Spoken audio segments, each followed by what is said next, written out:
It's disastrous. New York's top law enforcer, the self-proclaimed defender of justice, is now neck deep in a scandal straight out of a crime drama. Her own grandniece, a wanted fugitive with a long rap sheet, has been living under Auntie Tish's roof. The same roof, by the way, now at the center of a federal indictment. So what's James gonna say? That she was too busy chasing Trump to notice a fugitive in her own house? Too obsessed with political theater to recognize the real crime scene was on her front porch? This is the woman who went to war over bookkeeping entries, but turned a blind eye to a mother accused of enabling minors, possibly her own children, to commit crimes.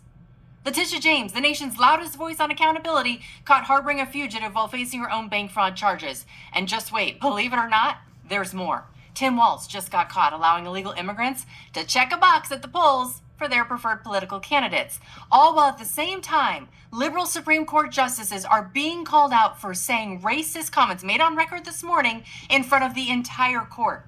The left is panicking over the 2026 midterms, and I've got it all for you here. Let's listen to Eric Trump, who reacted to the explosive news that James is harboring a fugitive. She spent her entire career attacking us. She ran on the promise of getting Trump, of taking us down, of going into the office of Attorney General every day, suing us and going home. And those are her exact words. And, Sean, the great irony of life is, she dug so deep, she ended up finding herself. I mean, somebody who's apparently committed mortgage fraud, somebody apparently has a felon living in their home right now. Clearly, you're not allowed to do that. But it's really no different than Hillary. Same thing. I mean, they dug so deep with, the whole Russia hoax that Hillary found herself. Same thing with Jack Smith. He dug so deep that, we found out that he was actually planting classified folders in Mar-a-Lago. Same thing with Joe Biden, right? I mean, remember the raid of Mar-a-Lago was apparently on behalf of NARA, right? National Archives. And guess who actually orchestrated that raid? Joe Biden. What is it with Democrats? The great irony is they always dig so deep that they actually find themselves. And that's exactly what Letitia James did. Oh, she certainly found herself all right. Letitia James now accused of housing a cop-hating fugitive, a convicted felon with a rap sheet a mile long, right in her Virginia home. The same home she listed as her primary residence while actually living in New York.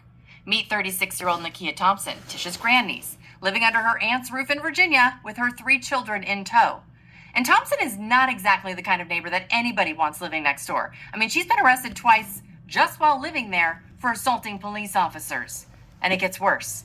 She's also wanted in North Carolina for skipping out on her parole after a 2011 arrest. Fleeing the state made her a full-blown fugitive.